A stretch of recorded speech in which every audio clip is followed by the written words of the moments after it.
I hope that every new recruit that comes in the business, I hope that I can somehow put that across to them, get that into their mind, that this is gonna take a little bit of time. It's like let your efforts have time to compound.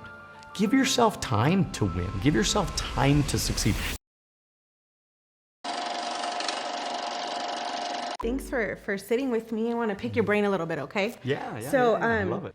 You know, with new people coming in the business and the focus is field training, right? Because they obviously got to learn what to do. So what are just some key points that, like, what do you think a new person should be focused on when it comes to field training? The new person, they have to get on training appointments because, I mean, what's the point? I mean, if you don't get on training appointments, you're not going to know what to do. Right. So kind of like when I got started, that was my main thing, is I wanted to get on as many training appointments as possible, right? Because if I got on a lot of training appointments, then I would learn the presentation, I would learn how to recruit, I would learn who we are. And then kind of what was exciting for me too is that I was, I saw success. And I also saw that we did good things for families. It wasn't like we were just going and trying to sell something. We really made a difference. I mean, I saved my parents money on their life insurance. I was, we recruited some people. We gave some people an opportunity to make extra money. It was like really cool. We did some investments with some family members that today are way better off because of me being on those field training appointments. So I was excited because, I mean, the day that I got licensed, I went on like 20 field training appointments. The day I got licensed, I never went out with a field trainer again. I already knew what to do. I knew how to give a solid presentation, and I was already really kind of basically training people at that point. And to me, being a trainer is the most important thing if you want to make money in the business. So anyways, so that's how important I think it is. Okay, so the experience and basically the knowledge is so important. What would you say to someone that's, hey, you know what, I don't really want to go on any training appointments yet. I just want to get licensed first. Yeah, I know. It's crazy. You've had people say that to you? Yeah, I've had a ton of people tell me that. This is the way I try to break it down to them, is that your life in Primerica, your career in Primerica is like if you were to visualize it as like a long line. I mean, the time that you're in field training is such a small period of time. Think about it. I've been here for 20 years, okay? And I went on 20 training appointments. But because I took my trainer out, it's kind of like karma, right? What comes around goes around. So I took my trainer out on 20 training appointments. My trainer made a lot of money in those training appointments with me, okay? But because I took my trainer on so many appointments, now I was free to ask my new recruits that came in for me to take them on training appointments. So imagine I had a bunch of people that took me on 20 training appointments, and I made a bunch of money. So I gave up 20 training appointments to get back 1,000.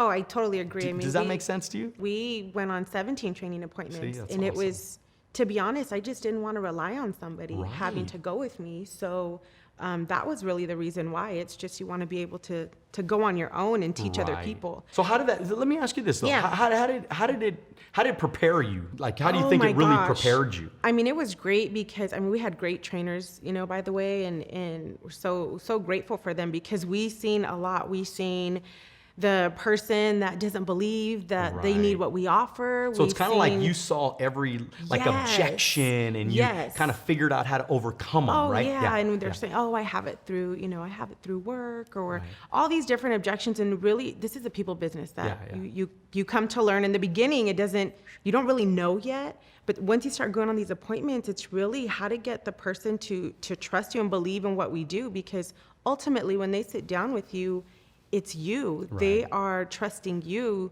to put them in a better situation. So I think that was a huge key as we got to see. And you're not always going to have success on every appointment, but you always learn from them. And I think I wouldn't trade the experience for anything, because honestly, I don't think we would be where we're at. Yeah, because I mean, there were some appointments that didn't go so good. But I actually learned that, so that way when I went with my people, I was like, and when I was starting to train people and it happened to me, I'm like, well, this happened before, so I kind of know how to better handle it. So. You're better, you're able to coach them better, I've noticed. It's I think so. And, as a new person too, sometimes when you don't see that right away, you're getting a little discouraged. As us being regional vice presidents now, we can coach them through like, oh my, dude, we've been through that already. Exactly. Like, it's fine. Okay. Now, how crucial is it to focus on using your trainer to build you a team when you're going through? Well, I think that's key, man, because if I wanted the trainer to work for me, right? I kind of felt like I was using them. They were using me for my market, but I was using them for their knowledge. So see, people think about, well, I'm losing money when I'm on training appointments. No. You're not losing anything, because you go to college for 4 or 5 years and they pay you nothing. So you have to pay them to go to college, right? Most schools, you have to pay them to go to college. I hated school, but I get it. Exactly. You get what I'm talking about. Yeah. But think about it. I mean, this is crazy. I mean, I'm willing to give up as many sales as I have to until I get good. Because why? Because I am stealing. And I know that sounds funny, but I felt like I was stealing their knowledge. Okay? So that I could take it. Because because I used to think about it, well, that trainer makes a lot more money than I'm making. So if I could take their information, download it into my head, right, my brain, I'm going to be way, way successful at this thing. So, oh man, I mean, making sure that you get on lots of training appointments is everything. Okay. And so going back to the field training portion of it, I mean, how important is it to start building a strong track record, and why? Well, it's your story. I think that we're always trying to build our story here. Okay. And so if you have an inspiring story, I think I think you'll get a better turnout of people that will want to follow. Okay. So I was very conscious of that. Even at 21 years old, I was very conscious of the fact that I wanted to do things the right way.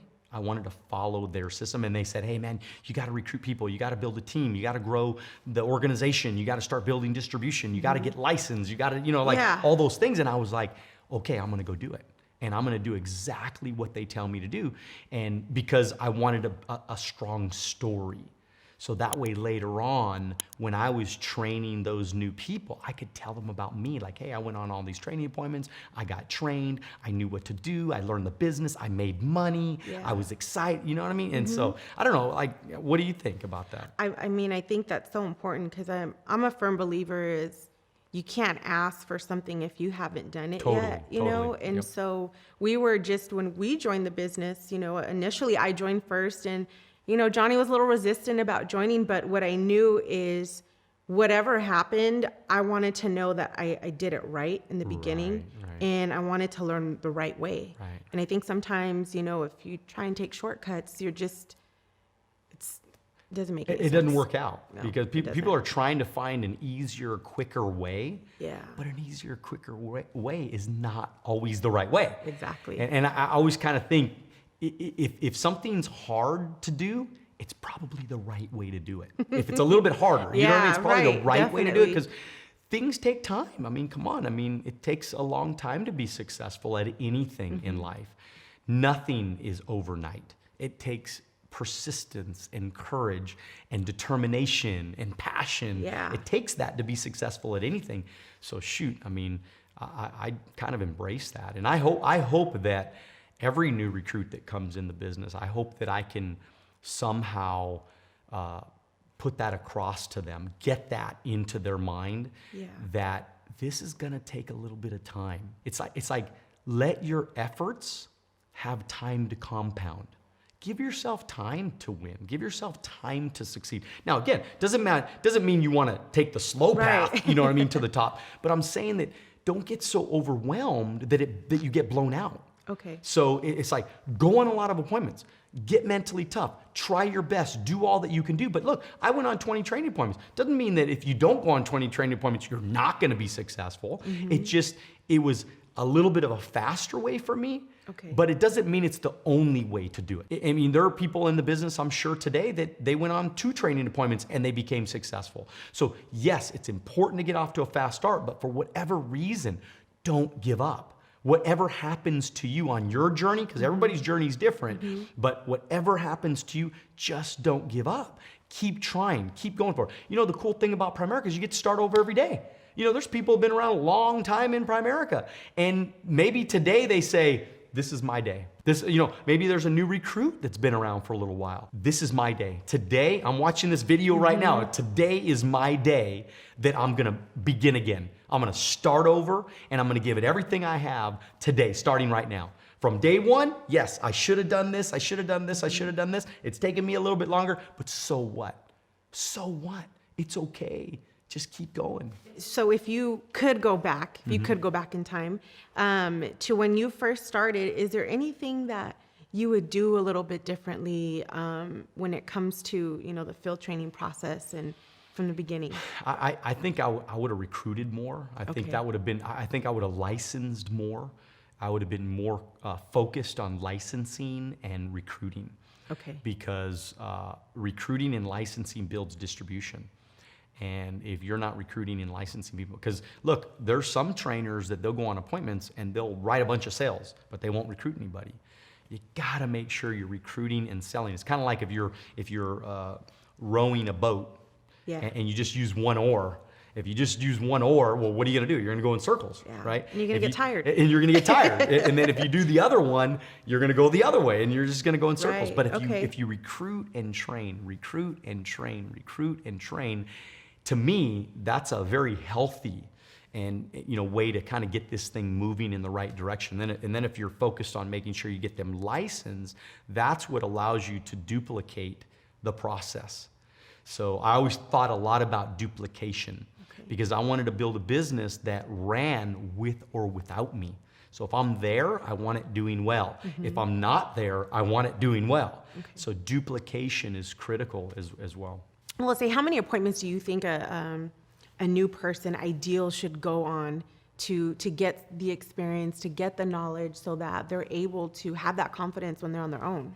I think 10 to 15 appointments is a good number kind of to start with. Because it gives you enough presentations, enough ways to overcome objections, you know? When somebody tells me, oh, well, I'm not sure about moving, I'm not sure about changing from cash value to term or whatever, I'm able to kind of tackle that situation without having to worry about maybe stumbling over my words or whatever. Presentation, multiple presentations are the way to do it. So 10 to 15, so definitely double digit. Yes, oh yeah, for sure. Totally. Double digit training appointments, absolutely 100%. That should be your focus and your goal. Okay. And then how important is it to plug into the environment when you first start? I mean, it's like, I was there, I got inspired every week. I loved going to the overviews, you know, the opportunity nights or whatever you might call it. I was inspired every time. I mean, I would show up on Tuesday night, I would be inspired. By Friday night, sometimes I would get a little down. I would beat myself up a little bit. Maybe things weren't happening fast enough. Maybe it just wasn't, you know, going right all the time for me. And then by Saturday morning, I was inspired again. I was excited again. I felt hope again. I felt optimistic again. I felt like I could try again. And every single day, I always reminded myself that it takes time to win at anything you do. And so I never wanted to give up. I never wanted to stop. I wanted to keep going. This is recharge. It was just a recharge, man. It was just another shot to go for it.